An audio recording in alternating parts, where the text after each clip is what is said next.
Hello there, it's Manic Pixie Danny, and today we have a new guest for Creator Chats. This time we're talking about music with Cresar. Hello, thanks for having me. Thanks for joining us here and sharing your knowledge about music and a lot of things that people may not put much value on.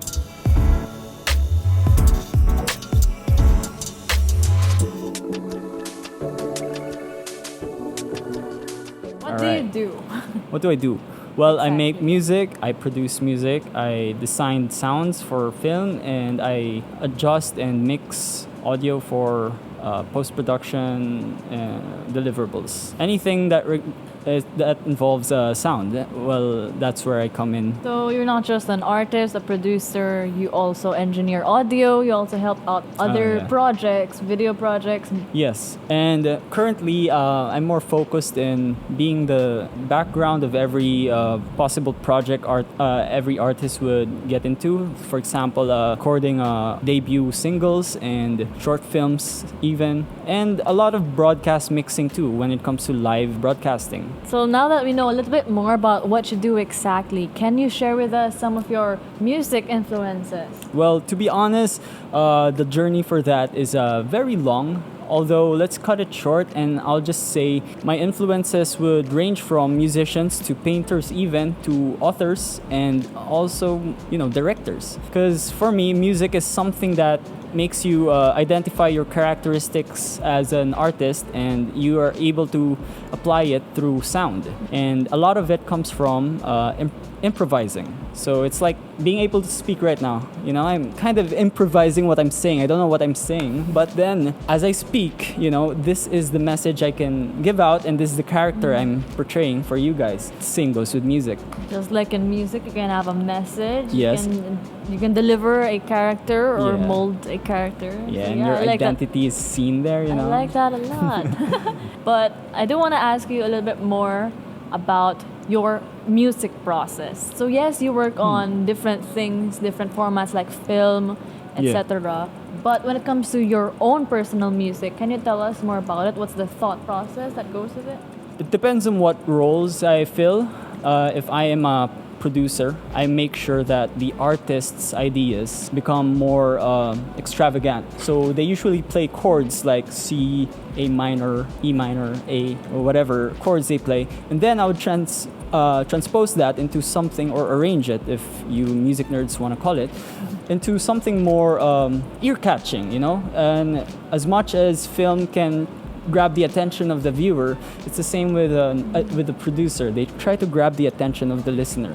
So my process as a producer is really different from as an artist, because when I'm an artist, my process really defines my personality through, like what I said, improvising. I improvise sounds, even lyrics. Sometimes I hit record and I play around with it, and if I like what I hear, it stays. So yeah, that's my process so far. So basically what you're trying to say is if film or videos have eye candy, there's also ear candy for Yeah. music and audio. Definitely. Right? Yes. So that's a really good way to put it, especially for those visual learners out there. You can just imagine it as ear versus eye candy. Yeah. Mind-blowing. And there's so many technicalities with music, although don't overwhelm yourself. And anyone who's starting out, we don't have to overwhelm ourselves with it.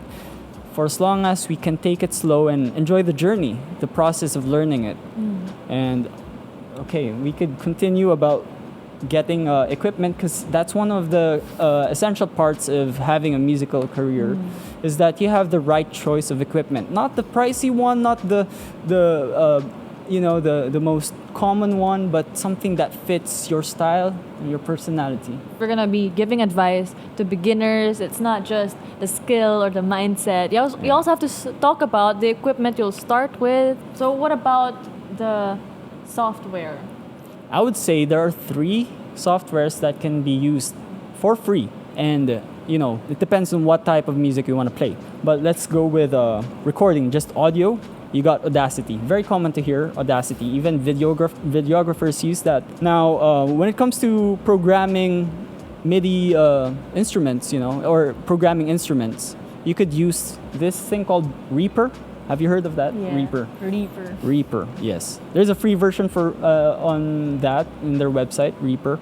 And I would say my favorite one, and I'm not biased, not sponsored or whatever, it would be Studio One. And they have a free version called Studio One Prime. Everything can be learned through those free versions. And once you're ready to really get into the recording process, that's the time you get some gear.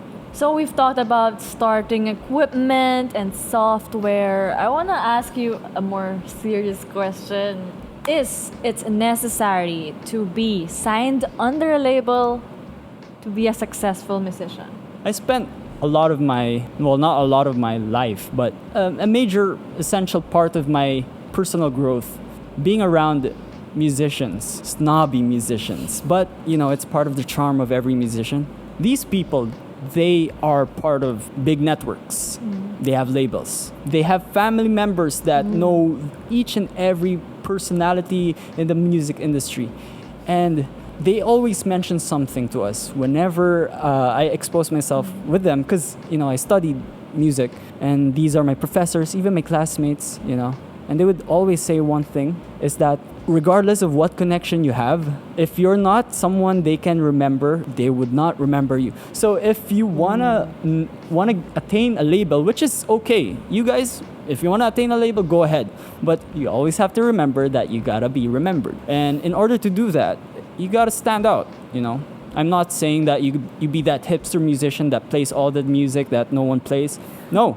You stand out, have character, have personality. The way you make friends, you don't really try to get close to them just because you want to be connected with them. But instead, you show them that your growth and their growth will be a mutual benefit. Yeah, correct. Thank you for that. Happy question. How do you release your original music by yourself if you don't have a label? This is exciting to talk about because this is something that we have the benefit of using nowadays. Everyone at this age, you can actually release it by yourself and for free.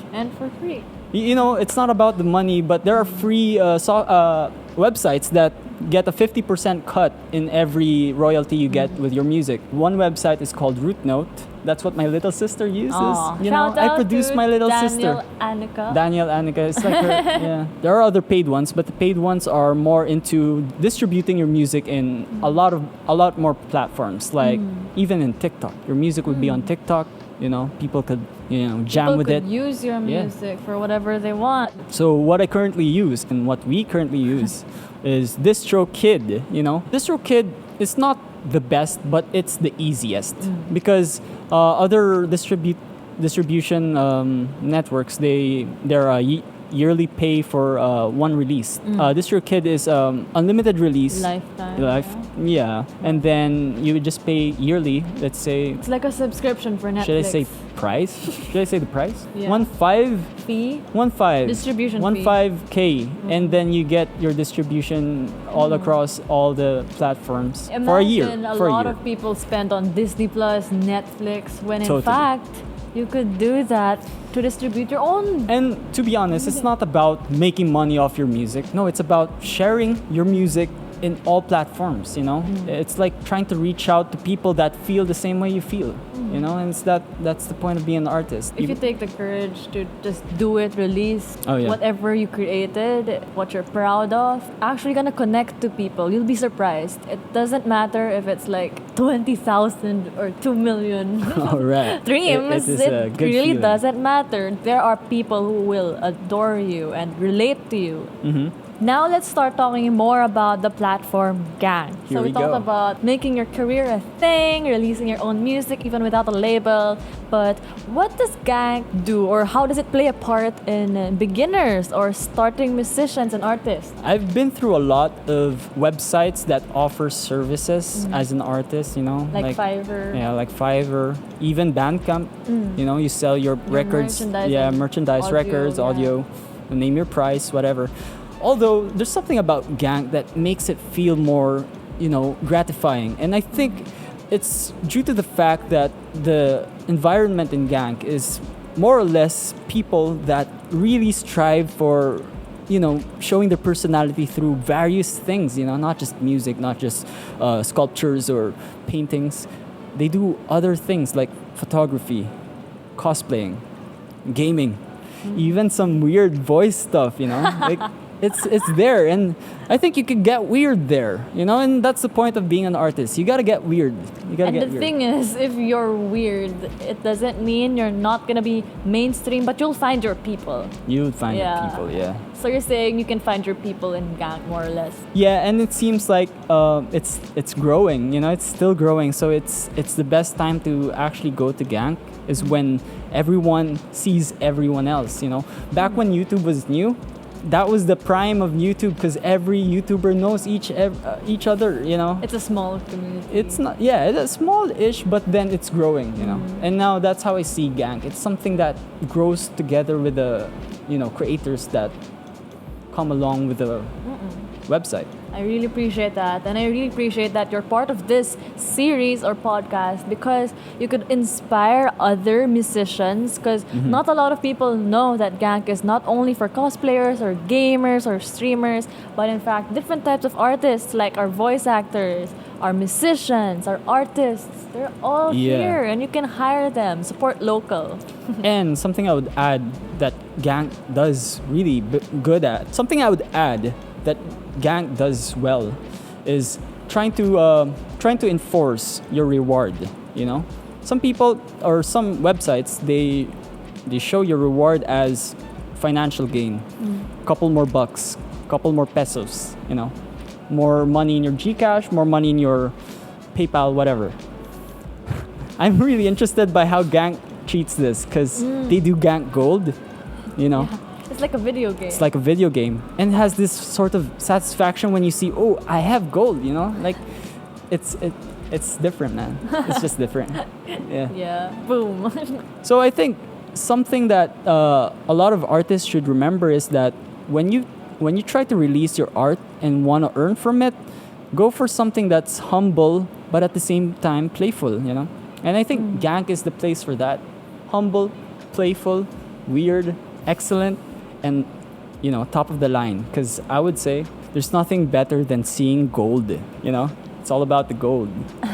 So now that we've talked about what Gank is or that it is feasible for different types of artists, especially music as well, I want to ask you, what's your favorite feature? Well, my favorite feature is how when they order your services, they have a basis of your deliverables. You could put photos beside your services, so you could package them the way you want to. It's like a website, And you know how expensive it is to have your own website. Yeah, exactly. So this one you could design it your own, be fancy with it, be creative.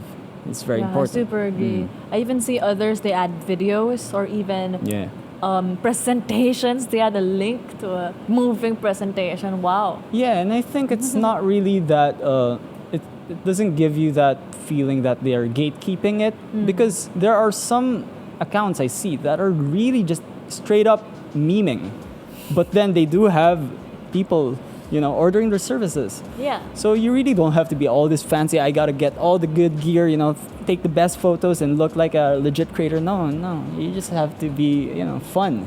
Just have fun and share it with your friends, because being an artist, you tend to not want to share it with your friends. You want to hide it because you think it'd be judged. You're very vulnerable.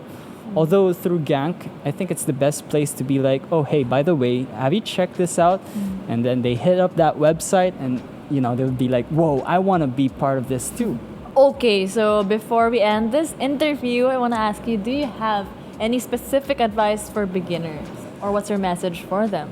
Well, my message would be in touch with yourself. Know yourself so much that no one else knows you better than yourself. You could just see it as growing your own personality. Your answer tells us a lot about being an artist is like self-discovery. Yeah. And also it has a lot to do with trying to figure out who you really are. It's not a fantastic feeling, to be honest, because you would go deep into a lot of dark territory. And that's the reason why I started answering this with this sort of feeling that it's a heavy thing to answer, You mean it's like introspective. Yeah, totally. You do not just connect with other people, but by making art, you connect with yourself. Yeah. And also, by being an artist, you kind of put yourself in a very vulnerable spot where you're prepared to sacrifice your own dignity, your own reputation just for you to Or personal space, in a sense. yeah. It can Yeah. be very vulnerable. I tend to seclude myself a lot. And to be honest, I'm in a period of seclusion as of now. But I think it's all part of being an artist. You have your journey. Take that journey, listen to music, watch movies, learn yourself, learn other people. And at one point, you'd realize that your purpose is being who you are. And that's the point of Gank. It's a website of being who you are. It rewards you for being who you are. Totally.